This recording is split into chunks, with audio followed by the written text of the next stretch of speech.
السلام علیکم ورحمۃ اللہ وبرکاتہ۔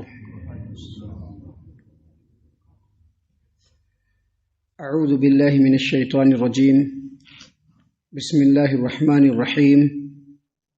وقالوا اتخذ اللہ ولدا سبحانہ هو الغنی له ما في السماوات وما في الارض ان عندکم من سلطان بهذا اتقولون علی اللہ ما لا تعلمون۔ قل إن الذين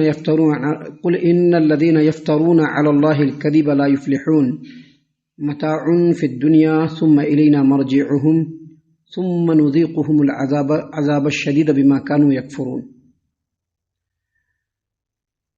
محترم سامعین کرام، یہودی لوگ عزیر علیہ السلام کو اللہ تبارک و تعالیٰ کا بیٹا بنایا، جبکہ ان کے مقابلے میں، ان کے اگینسٹ میں عیسائی لوگ سیدنا عیسیٰ علیہ السلام کو اللہ کا بیٹا بنایا۔ اور نبی صلی اللہ علیہ وسلم جس ماحول اور جس سماج میں نبی بن کر کے آئے، وہاں کے لوگ فرشتوں کو اللہ تبارک و تعالیٰ کی بیٹیاں سمجھتے تھے، یہ عقیدہ رکھتے تھے کہ فرشتے اللہ تبارک و تعالیٰ کی بیٹیاں ہیں۔ سامعین کرام، یہ جو 3 آیات سورہ یونس، سورہ نمبر 10، آیت نمبر 68، 69، 70، 68، 69 اور 70 سورہ یونس کی جو یہ 3 آیتیں آپ کے سامنے تلاوت کی گئی ہیں، ان آیتوں میں اللہ تبارک و تعالیٰ نے بتلایا ہے کہ اللہ تبارک و تعالیٰ اکیلا ہے، بے نیاز ہے۔ اللہ تبارک و تعالیٰ نہ تو کسی سے پیدا ہوا ہے، نہ اس سے کوئی پیدا ہوا ہے، اس کی کوئی بیوی نہیں، اس کے کوئی اولاد نہیں۔ اللہ تبارک و تعالیٰ ان تمام چیزوں سے بالکل پاک ہے۔ اور جو قوم، جو سماج، جو امت، جو فرد اللہ تبارک و تعالیٰ کے بارے میں یہ عقیدہ رکھتا ہے کہ اللہ کو بیوی بچے ہیں، وہ اللہ تبارک و تعالیٰ پر بہتان باندھنے والے ہیں۔ اور ایسے لوگوں کو اللہ تبارک و تعالیٰ ان کے اس کفر کی وجہ سے، کیونکہ ایسا بولنا یا ایسا سوچنا یا ایسا عقیدہ رکھنا یہ کفر ہے، اللہ تعالیٰ ان کے کفر کی وجہ سے قیامت کے دن شدید ترین عذاب سے دوچار فرمائے گا۔ یہی باتیں اللہ تبارک و تعالیٰ نے ان 3 آیتوں میں بیان فرمائی۔ دیکھیے، اللہ تبارک و تعالیٰ نے فرمایا قالوا اتخذ اللہ ولدا سبحانہ، لوگوں نے کہہ دیا کہ اللہ تبارک و تعالیٰ نے کسی کو بیٹا بنا لیا۔ لوگوں نے کہہ دیا کہ اللہ تبارک و تعالیٰ نے کسی کو بیٹا بنا لیا۔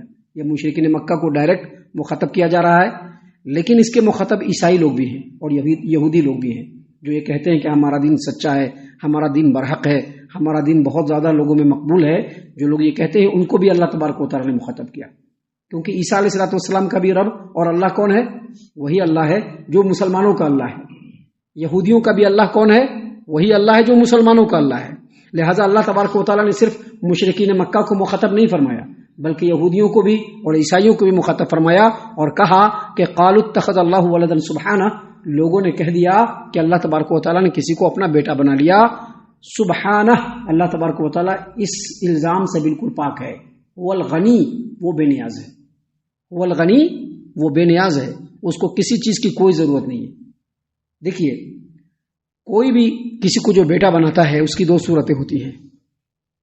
ایک تو اس کی صلبی اولاد ہو، جو اس کے نسل سے ہو، جو اس کے نطفے سے پیدا ہو، وہ اس کا بیٹا ہوتا ہے۔ اور اس کے لیے کس چیز کی ضرورت پڑتی ہے؟ بیوی کی ضرورت پڑتی ہے۔ اور اللہ تبارک و تعالیٰ کسی کا محتاج نہیں، جبکہ جو آدمی ہوتا ہے وہ بیوی کا محتاج ہوتا ہے، بیوی کی اس کو ضرورت ہوتی ہے، تبھی تو اس کو اولاد ہوگی۔ اگر بیوی کی ضرورت نہیں ہوتی تو اس کو اولاد کیسے ہوتا؟ ضرورت ہے، اسی سے اولاد ہونے والی ہے۔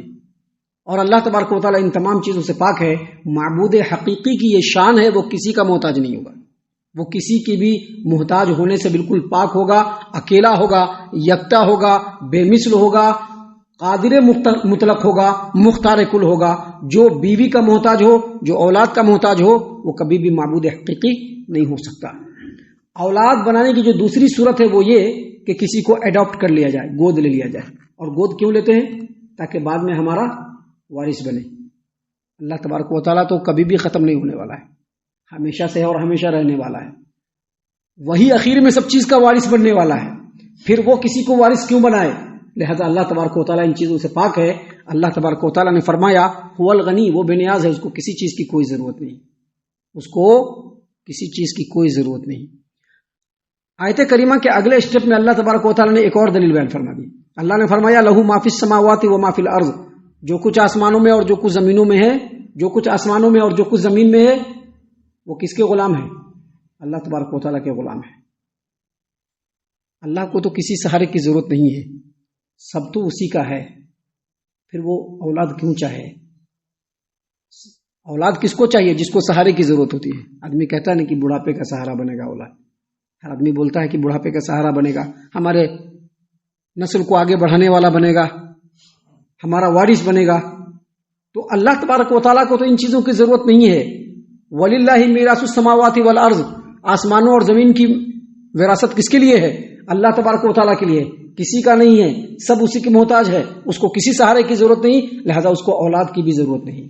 محترم سامعین اکرام، اللہ تبارک و تعالیٰ نے آگے مشرکوں سے مخاطب کرتے ہوئے فرمایا کہ ان عندکم من سلطان بہذا، تم لوگوں نے کہا کہ عیسیٰ اللہ کی اولاد ہیں، عزیر اللہ کا بیٹا ہے، یا یہ فرشتے اللہ کی بیٹیاں ہیں، کیا اس کی کچھ دلیل ہے تمہارے پاس؟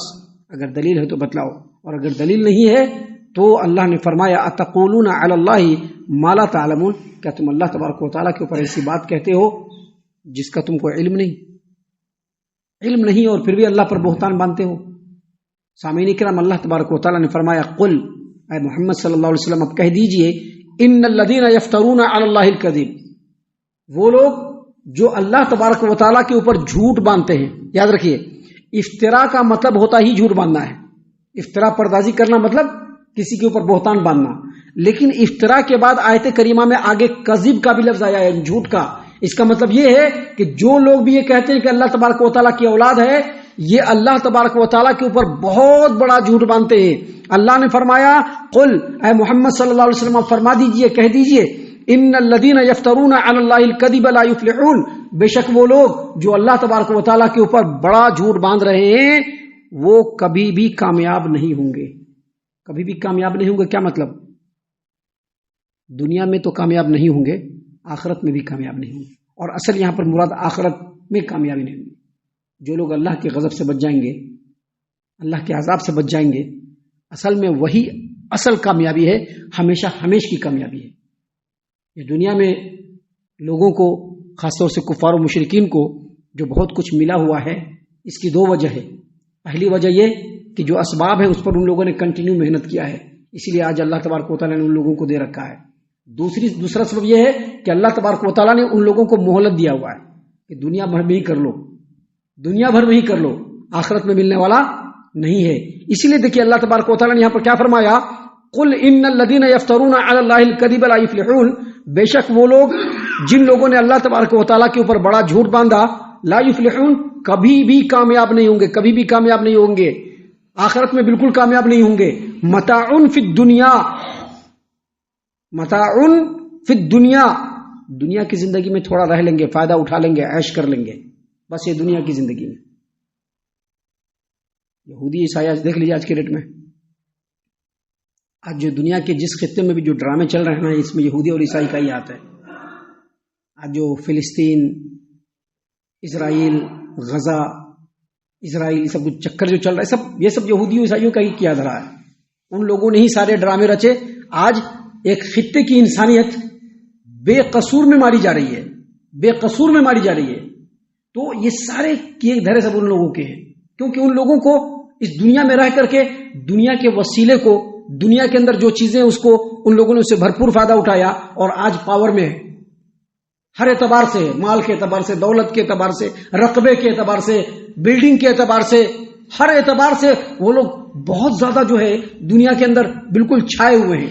اللہ تبارک و تعالیٰ نے فرمایا متاع فی الدنیا، یہ لوگ جو اللہ تبارک و تعالیٰ کا بیٹا بناتے ہیں، اللہ کی اولاد بناتے ہیں، دنیا کی زندگی میں تھوڑا فائدہ اٹھا لیں، اگر توبہ نہیں کریں گے، اللہ نے فرمایا ثم الینا مرجعہم، پھر ان کو ہماری طرف لوٹ کر کے آنا ہے۔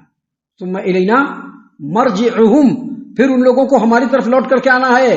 اور آگے اللہ نے فرمایا ثم نذیقہم العذاب الشدید بما کانوا یکفرون، اور یہ جو کفریہ باتیں کرتے ہیں کہ عیسیٰ اللہ کا بیٹا ہے، یہ عزیر اللہ کا بیٹا ہے، فرشتے اللہ کی بیٹیاں ہیں، یہ جو کفریہ بات کرتے ہیں، اس کفریہ بات کی وجہ سے اللہ تبارک و تعالیٰ فرماتے ہیں ثم نذیقہم العذاب الشدید بما کانوا یکفرون، ان کے کفریہ بات کی وجہ سے ہم ان کو شدید ترین عذاب میں مبتلا کرنے والے ہیں۔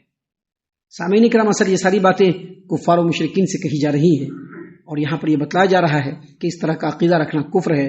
اللہ تبارک و تعالیٰ نے تو قرآن کریم میں سورہ مریم آیت نمبر 90 اور 91 میں یہ بھی فرما دیا ہے کہ اللہ تبارک و تعالیٰ کی اولاد مقرر کرنا یہ اللہ کی نظر میں اتنا سخت ترین گناہ ہے، اور یہ اتنی بری اور بھیانک بات ہے کہ اس بات کو سن کر کے قریب ہے کہ آسمان پھٹ پڑے، زمین شق ہو جائے، پہاڑ ریزہ ریزہ ہو جائے، کیونکہ اللہ کی کوئی اولاد نہیں۔ اللہ تبارک و تعالیٰ ہر چیز سے پاک ہے۔ اللہ تبارک و تعالیٰ بے نیاز ہے، لم یلد ولم یولد، نہ تو اس نے کسی کو پیدا کیا اور نہ ہی وہ کسی سے پیدا ہوا ہے۔ ولم یکن لہ کفوا احد، اور اللہ تبارک و تعالیٰ کا کوئی ہمسر بھی نہیں ہے۔ لہذا اللہ تبارک و تعالیٰ نے ان آیتوں میں یہ بیان فرمایا ہے کہ اللہ کی کوئی اولاد نہیں۔ جو ایسا کہتے ہیں اللہ تبارک و تعالیٰ اس چیز سے بالکل بے نیاز ہے۔ اللہ تبارک و تعالیٰ کی ملکیت تو پوری کائنات ہے، اللہ کو اولاد کی ضرورت نہیں۔ جو ایسا کہتے ہیں اللہ پر جھوٹ باندھتے ہیں، اور ایسے جھوٹ باندھنے والے کفر کرتے ہیں، اور جب یہ دنیا کی زندگی گزار کر کے آخرت میں رب العالمین کے بارگاہ میں پہنچیں گے تو ان کے ان کفریہ کلمات کی وجہ سے اللہ ان کو سخت ترین عذاب سے دوچار کرنے والا ہے۔ ہم اللہ سے دعا کرتے ہیں کہ اللہ تعالی ہم تمام کو ان تمام باتوں کے اوپر خوب غور و فکر اور تدبر کرنے کے ساتھ ساتھ ان باتوں کے اوپر عمل کرنے کی بھی توفیق عنایت فرمائے، آمین۔ اللہ تعالی ہم تمام کو صحیح معنوں میں پکا سچا مومن مسلمان بنائے، اللہ اور اس کے رسول صلی اللہ علیہ وسلم کی اطاعت و فرما برداری کرنے والا بنائے، صحابہ کرام رضی اللہ عنہم کے طریقے پر چلنے والا بنائے، جنت الفردوس میں جگہ عطا فرمائے۔ اے اللہ ہم تمام کو جہنم سے پناہ دے، اے رب العالمین ہم تمام کو جہنم سے پناہ دے، اے مالک الملک ہم تمام کو جہنم سے پناہ دے، آمین یا رب العالمین۔ وما علینا الا البلاغ المبین۔ تبارك الذي نزل الفرقان على عبده ليكون للعالمين نذيرا